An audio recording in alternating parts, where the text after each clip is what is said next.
Halo semua, selamat datang di Layar Teologi, pusat kajian monoteisme Alkitabiah, teologi dan filsafat. Hari ini kita bakal menyelami materi yang menarik banget nih. Sumbernya dari buku The Misunderstood Jew, karya Amy Jill Levin. Plus ada ringkasan analisisnya juga. Jadi, misi kita kali ini ya, mau coba gali inti pemahaman soal Yesus dalam konteks aslinya, konteks Yahudinya. Dan juga gimana sih kesalahpahaman antara Yudaisme dan kekristenan itu bisa muncul, terus awet gitu menurut Levin. Ini, mari kita bongkar yuk. Betul sekali, fokusnya memang di situ. Gimana ketidaktahuan bersama ya, kalau kata Levin, itu udah membentuk narasi ribuan tahun. Dan kenapa memahami konteks asli Yesus ini jadi penting? Ya relevan banget buat Anda sekarang. Oke, jadi Levin ini langsung to the point ya.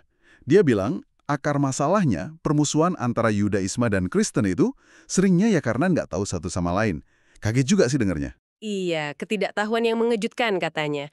Orang Kristen sering nggak paham Yudaisme abad pertama, tempat Yesus hidup. Begitu juga sebaliknya. Nah, itu dia. Dan ini ujung-ujungnya jadi distorsi kan? Terutama pandangan umum di Kristen yang seringkali gimana ya, melepaskan Yesus dari akar Yahudinya. Seolah-olah Yesus itu datang buat melawan agamanya sendiri gitu ya. Persis, seolah-olah menentang. Nah, Levin bilang, memperbaiki ketidaktahuan historis ini itu kuncinya. Bukan cuma soal akademik, tapi penting buat hubungan antar iman. Iya, bener banget.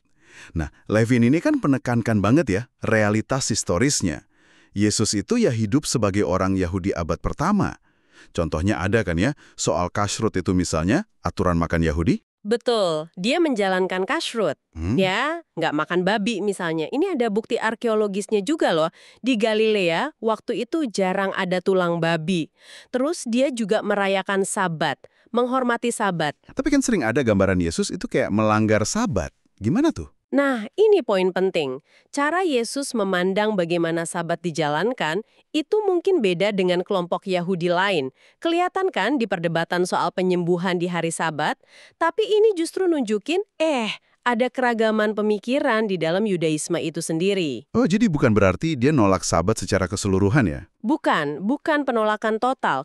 Lebih ke partisipasi dalam tradisinya, tapi dengan interpretasi tertentu. Memahaminya dalam konteks perdebatan internal Yahudi soal Taurat, soal doa Bapa kami itu akarnya kuat loh di tradisi doa Yahudi. Ini mengubah cara kita lihat ajarannya. Oke. Nah, ini nih bagian yang sering jadi masalah besar ya, stereotip. Levin ngebongkar ini kan? Iya banget. Misalnya pandangan kalau Yudaisme itu agama hukum, kaku, legalistik, gak ada kasih karunia. Terus Yesus datang bawa cinta gitu. Betul. Atau gambaran Farisi yang selalu digambarin seragam, munafik, negatif terus. Musuh utama Yesus gitu kan. Iya, di Injil kan sering gitu ya kesannya. Nah, Levin nunjukin gimana stereotip itu ya ampun salah kaprah dan seringkali ahistoris. Bahaya malah. Contohnya tuduhan pembunuh Kristus ke semua orang Yahudi. Itu kan akarnya dari tafsir keliru kayak di Matius 27-25 itu. Yang seruan darahnya atas kami itu ya. Iya, secara historis itu lebih mungkin nunjukin ketakutan penduduk Yerusalem waktu itu soal konsekuensi tindakan mereka, bukan kutukan turun-temurun. Levin juga nyorot pandangan keliru bahwa Yesus nentang hukum Taurat. Padahal Injil justru gambarin Yesus meneguhkan, menafsirkan Taurat. Ya, meskipun tafsirannya beda sama kelompok lain. Jadi karikaturnya itu menyesatkan banget. Dan dampaknya ini, bukan main-main ya. Ribuan tahun isinya curiga, bahkan kekerasan. Levin sendiri ngalamin kan ya? Iya, dia cerita pengalaman pribadinya waktu kecil dituduh temennya, "Kamu bunuh Tuhan kami." Waduh. Astaga. Pasti traumatis ya. Tapi itu juga yang bikin dia termotivasi ya. Pengalaman personal itu nunjukin betapa berbahayanya salah paham ini. Dan menurut dia, sisa-sisa pandangan keliru ini masih ada loh. Bahkan di beberapa teologi modern. Dia kritik beberapa teologi pembebasan atau feminis yang kadang, mungkin nggak sadar ya, masih pakai Yudaisme sebagai latar negatif gitu buat meninggikan Yesus. Oh gitu ya, jadi Yudaisme jadi semacam bad guy gitu. Kurang lebih begitu untuk kontras. Makanya ini nunjukin perlunya dialog antar agama yang jujur.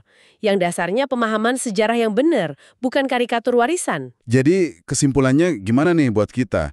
Apa Levin mau bilang Yudaisme dan Kristen itu sama aja? Oh, enggak gitu. Justru dia nggak mau menghapus perbedaan. Malah dia lihat Yesus itu, kalau dipahami benar dalam konteks Yahudi aslinya, bisa jadi jembatan. Jembatan, bukan tembok ya? Menarik. Persis. Dialog itu bukan nyari kesamaan paksa, tapi menghargai sejarah bersama yang kompleks itu, mengakuin sumber salah pahamnya, dan hormatin perbedaan yang ada. Memahami akar Yahudi Yesus, kata Levin, bisa memperkaya pemahaman orang Kristen soal iman mereka. Juga orang Yahudi soal sejarah tradisi mereka. Dua-duanya dapat untung.